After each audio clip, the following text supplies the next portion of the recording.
চাচা, আপনার এক ছেলে ঘর থেকে বের করে দিয়েছে তো কি হয়েছে?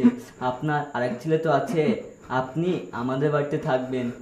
চলেন চাচা।